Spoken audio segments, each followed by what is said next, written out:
Pequena história do povo chamado metodista. O início do movimento metodista. Movido pela experiência da fé salvadora, começou então o movimento metodista, no princípio ainda ligado à igreja anglicana. O crescimento do movimento foi muito grande, rápido. A cada dia pessoas e mais pessoas se juntavam aos metodistas para experimentarem também a alegria da fé e da confiança em Deus.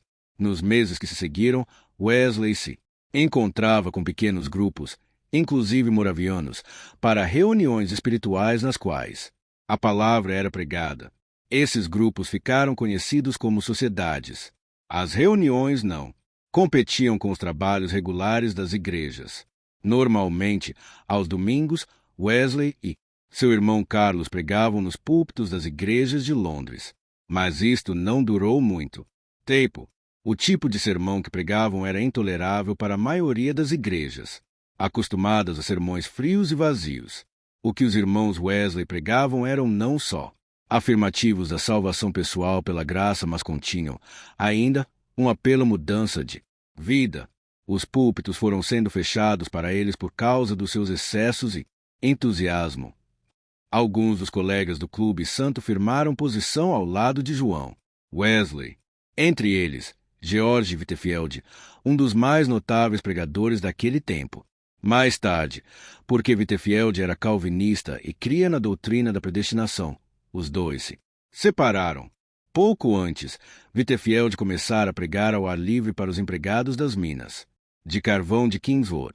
Wesley não concordava com esse tipo de pregação, mas acabou-se tornando entusiasta, admirador da prática.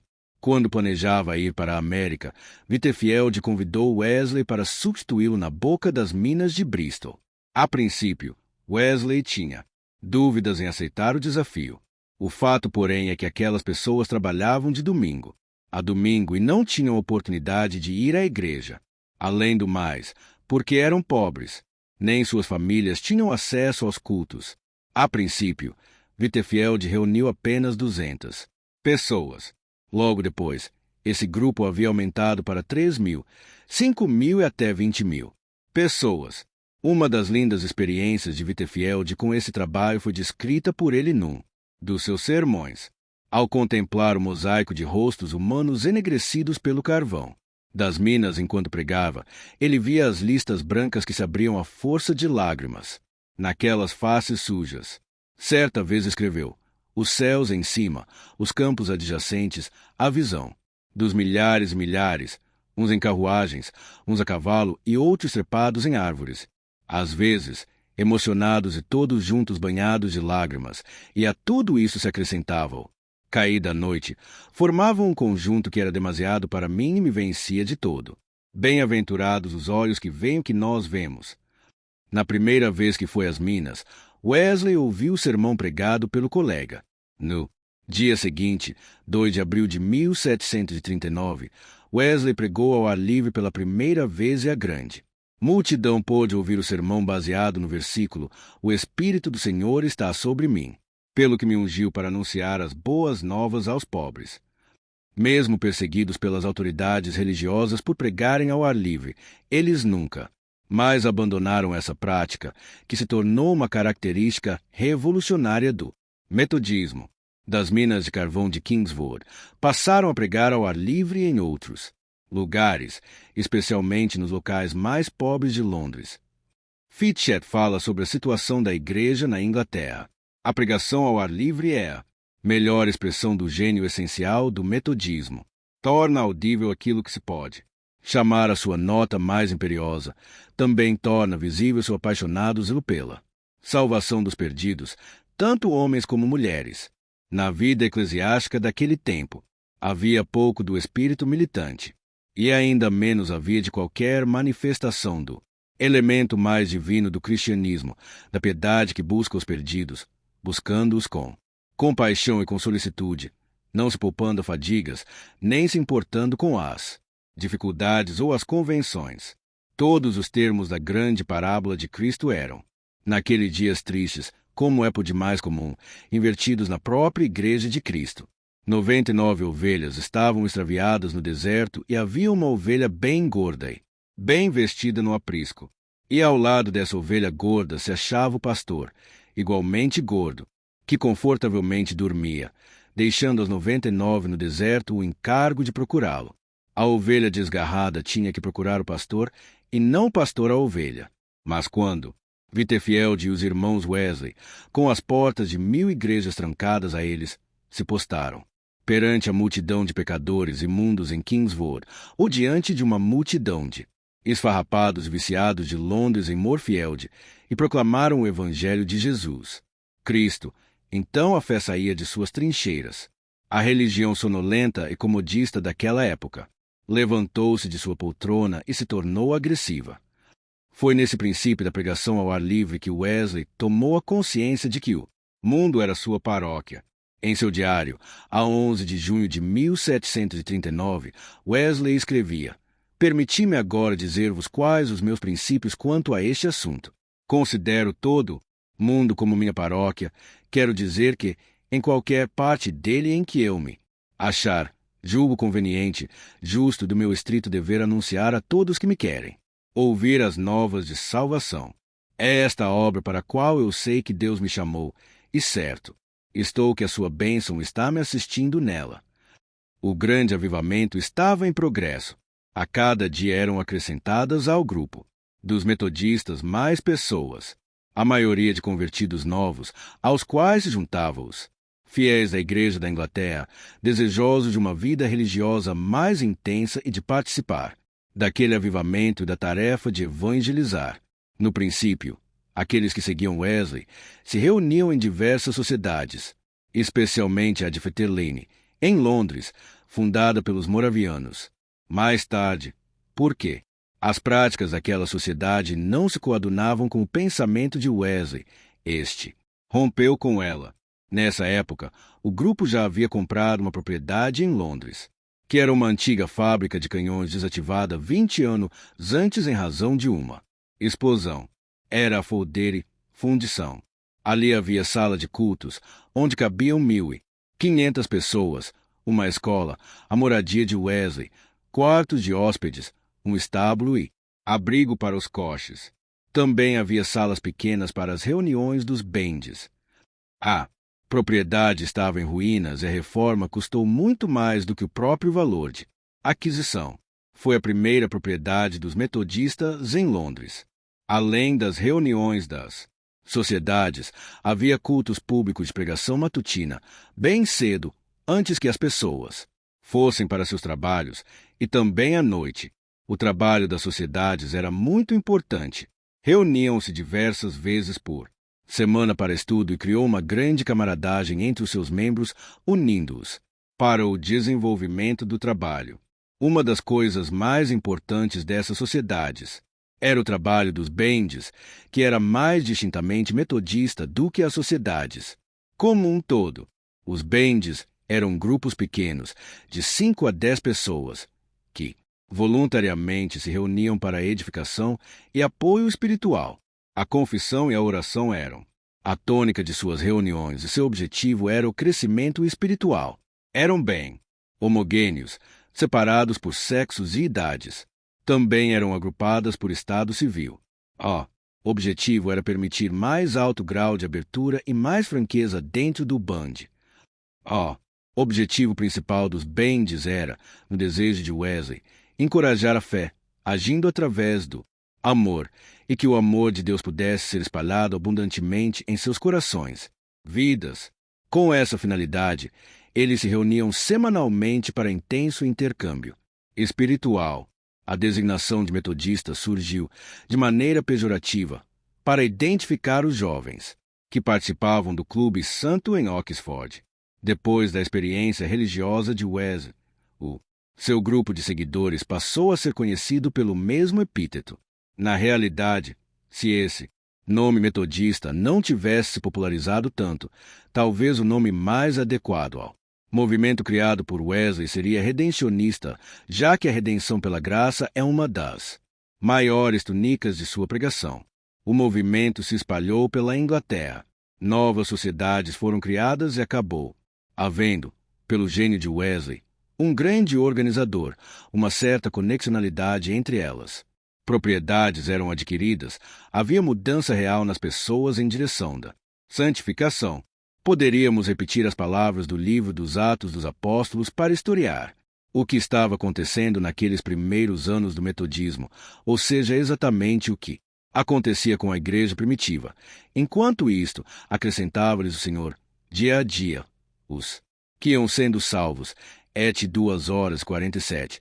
Crescia a palavra de Deus e se multiplicava o número de discípulos, et 6:07. A igreja tinha paz, edificando-se, caminhando no temor do Senhor e no conforto do Espírito Santo, crescia em número, et 9:31. E assim as igrejas eram fortalecidas na fé e aumentavam em número dia a dia, et 16:05. O quadrilátero de Wesley. Ao analisar o pensamento de Wesley, Albert Outler, um dos maiores conhecedores do espírito do metodismo, sintetizou as linhas básicas da compreensão wesleyana da vida religiosa naquilo que ficou sendo conhecido como o quadrilátero de Wesley.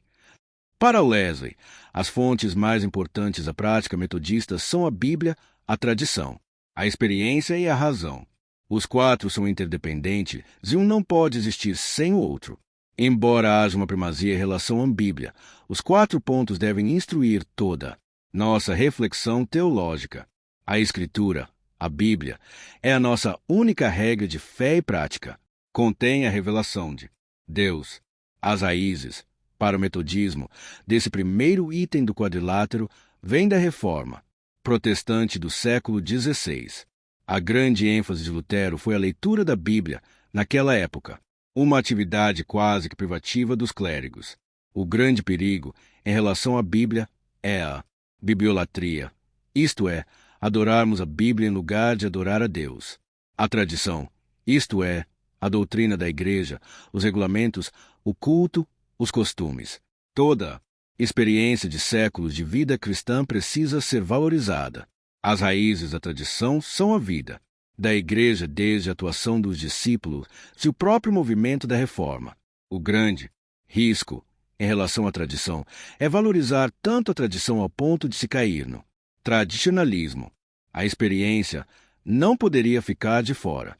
Ela significa a nova vida em Cristo. O Espírito Santo usa a Bíblia e a tradição para trazer-nos a fé. Pela graça de Deus nós recebemos a fé. As raízes da experiência, para os metodistas, estão nas igrejas livres, como o próprio movimento moraviano. O grande risco da experiência é, segundo Wesley, o fanatismo, coisa que ele condenou sempre, especialmente em seu sermão da natureza do entusiasmo. Finalmente, o metodismo é uma religião que faz uso da razão. Quando Wesley dizia que pensamos e deixamos pensar, talvez estivesse muito mais nos estimulando a fazer uso da razão do que mesmo mostrar certa flexibilidade doutrinária que ele realmente não tinha. Ele dizia sempre, deixai a razão fazer tudo o que ela pode. O grande perigo, com relação à razão, é o de se cair no racionalismo, isto é, tomar a razão somente como base, sem interrelacioná-la com os demais itens do quadrilátero, porque é justamente por essa interdependência entre Bíblia, tradição, experiência e razão que metodismo tem sido considerado cristianismo equilibrado. Pensar e deixar pensar. Esta expressão de Wesley tem sido muito mal compreendida. Na realidade, ela era muito mais um estímulo ao uso da razão do que flexibilidade doutrinária. Há que distinguir-se primeiramente que aquela liberdade de pensar se restringia apenas a questões não fundamentais, ou seja, aquelas que não atingem o cerne do cristianismo. Liberdade para pensar, fica muito claro, não implicava em liberdade de cátedra, isto é, permissão para que se pregasse ou ensinasse o que se quisesse. Muita gente usa essa frase de Wesley para justificar suas posições doutrinárias, mas essa nunca foi a intenção dele. Mesmo em muitas questões não fundamentais, nunca existiu essa liberalidade por parte de Wesley. Foi por isto que, mesmo pensando, deixando pensar, George Whitefield, amigo de Wesley desde o Clube Santo, um dos grandes nomes do início do movimento e notável orador sacro, não pôde, em virtude de suas convicções calvinistas, permanecer no metodismo, da mesma forma que muitas outras pessoas tiveram de encontrar outras igrejas onde se abrigar. Para dotar o movimento metodista de uma perfeita estrutura doutrinária foi que Wesley selecionou e publicou seus sermões doutrinários, escreveu suas notas sobre o Novo Testamento. Para dar unidade doutrinária, Wesley foi muito enérgico em seu Model Dei, Ato Modelo, editado em 1763 para disciplinar o que poderia ser pregado. Ele definiu de maneira bem clara as nossas doutrinas essenciais, todas absolutamente bíblicas, que nós, como metodistas, temos que aceitar. Nesse documento, Wesley foi bastante claro em dizer que nenhuma doutrina poderia ser pregada a não ser aquelas que estão contidas nas notas explanatórias sobre o Novo Testamento e nos 4 livros de sermões de Mr. Wesley. Portanto, o pensar e deixar. Pensar de Wesley tem limites que ele mesmo impôs. Por isto que, na Igreja Metodista do Brasil, apesar do que andam pregando por aí, está bastante claro o papel de João Wesley em nossas ênfases doutrinárias. Em nossa Constituição, nossa lei maior, está dito no artigo 4º, que a Igreja Metodista adota os princípios de fé aceitos pelo metodismo universal, os quais têm por fundamento as sagradas escrituras do Antigo e Novo Testamentos, testemunho escrito da revelação divina, dado por homens movidos pelo Espírito Santo, as quais contêm tudo quanto é necessário para a salvação e são suficiente regra de fé e prática para os cristãos. O primeiro parágrafo daquele artigo diz que a tradição doutrinária metodista orienta-se pelo credo apostólico, pelos 25 artigos de religião do metodismo histórico e pelos sermões de João Wesley e suas notas sobre o Novo Testamento. Mais claro do que isto é impossível. A importância do conhecimento. Na maneira de Wesley observar as coisas, o conhecimento era a contrapartida crucial para a piedade vital. Na época em que vivia, só uns poucos podiam adquirir o luxo do conhecimento. A ignorância acabava sendo um entrave para a própria aceitação das verdades bíblicas. Assim, desde o início, o movimento metodista adquiriu a boa prática de semear escolas e de valorizar o conhecimento, não só o bíblico, mas o geral também. É impressionante a cultura de Wesley com relação ao que a humanidade tinha escrito, até o século em que viveu. Ele registrou a maioria das leituras que fez a partir de 1725. Esse registro, é Outler quem cita, inclui mais de 1.400 autores diferentes, em 3.000 textos distintos, que vão desde folhetos até coleções em 12 volumes, envolvendo não só leituras religiosas, mas história, geografia, etc. Ele conhecia bem os clássicos gregos e latinos. Horácio é mencionado 20 vezes em seus sermões, Virgílio, 19, Ovídio 10, Cícero 9. Suas fontes clássicas vão de Platão e Aristóteles a Santo Agostinho e Kempis. Shakespeare, que Wesley chamava de o nosso poeta pagão, é citado abundantemente em sua obra. O mesmo Outler, ao mencionar essas leituras de Wesley, diz que uma coisa é clara. Se alguém se propõe a fazer teologia no espírito wesleyano, essa pessoa deve aprender a ler e amar a leitura, a recordar e a refletir sobre toda a classe de sucessos e ideias em nossa herança humana em nosso mundo atual, como se estivesse dirigindo, ele também, pela compulsão de uma mente investigadora, como foi a de Wesley. Mas como conciliar isto com a declaração de Wesley que era homem de um livro só, ou homem da Escritura somente? Na realidade, ele nunca quis dizer nenhuma outra coisa, mas só a Escritura. Como também, ser homem de um livro só nunca significou excluir os outros livros de sua lista de leituras. O que ele queria dizer é que a Bíblia era sua primeira e última norma para estabelecer a validade de qualquer discussão teológica. A preocupação com o conhecimento ia a tal ponto que ele exigia de seus pregadores que fizessem a escolha, ou adquirir o hábito da leitura e ler muito ou voltar aos antigos ofícios. Wesley era um homem muito prático. Por isto, além de mandar ler, ele providenciava livros para seus pregadores lerem. Assim, para aumentar o conhecimento, Wesley tomou 2 providências que se completavam. Primeira, a de criar escolas, segunda de editar livros. Na fundição. Havia uma escola. Na região de Bristol, foi logo criada uma escola para que as crianças, pobres que deviam aprender não só a ler, escrever e fazer contas, mas antes, particularmente, com a ajuda de Deus, a conhecer a Deus e Jesus Cristo a quem Ele enviará. Quando falamos da edição de livros, tarefa bem difícil para a época, temos que valorizar ainda mais a visão de João Wesley. O movimento metodista teve como um dos alicerces do seu crescimento a publicação e ampla distribuição de livros e materiais cujo objetivo era fazer, ensinar e manter discípulos.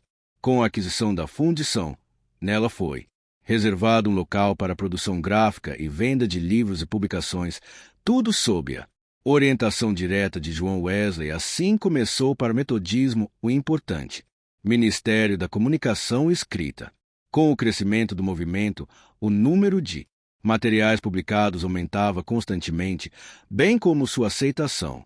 Cada circuito, isto é, um número de sociedades que eram assim agrupadas para efeito de supervisão, seria o nosso distrito de hoje, era religiosamente abastecido de livros que eram vendidos aos membros de cada sociedade. Temos que ressaltar a grande visão de marketing de João Wesley. Por isto, além de publicar bons livros, ele se preocupava com dois aspectos fundamentais. O primeiro deles, a distribuição. Se os livros não são facilmente encontrados, acabam não sendo vendidos, portanto, não lidos. Além da distribuição, os livros tinham que ser baratos, pois o povo metodista estava nas camadas mais pobres da população. Com relação à distribuição, os pregadores metodistas costumavam carregar consigo sacolas especiais com livros. A necessidade de instruir os fiéis e a criatividade de Wesley acabaram fazendo com que ele se transformasse num grande inovador. Naquela época, os livros custavam muito caro, sendo impressos em prensas manuais e a composição era feita em tipografia muito rudimentar. Os livros tinham capa dura para protegê-los melhor. Wesley era, contudo, um homem muito prático. Como precisava melhorar o sistema de distribuição, era preciso aliviar o peso das sacolas dos pregadores, vendedores de livros itinerantes e os custos da produção dos mesmos. Foi assim que Wesley inventou a encadernação em brochura, isto é, livros de capa mole, muito mais fáceis de encadernar, mais baratos e muito mais leves. Também, através de pequenos livros, Wesley pode ser considerado o inventor dos pocketbooks. Utilizando essa criatividade e tendo como preocupação fundamental a formação dos seus pastores e leigos, Wesley escreveu mais de 400 trabalhos, alguns até sobre medicina, vendendo barato para vender mais, com contínuas reimpressões. Os seus sermões pregados no domingo eram impressos e já no domingo seguinte eram colocados à venda e distribuídos pelos pregadores em suas sociedades. Com tamanho volume de vendas, Wesley poderia ter feito uma fortuna com direitos autorais. Na realidade, porém, toda a renda da venda dos livros era reinvestida em novas edições e novos livros, sem nenhum lucro pessoal para ele. Curta e se inscreva em nosso canal.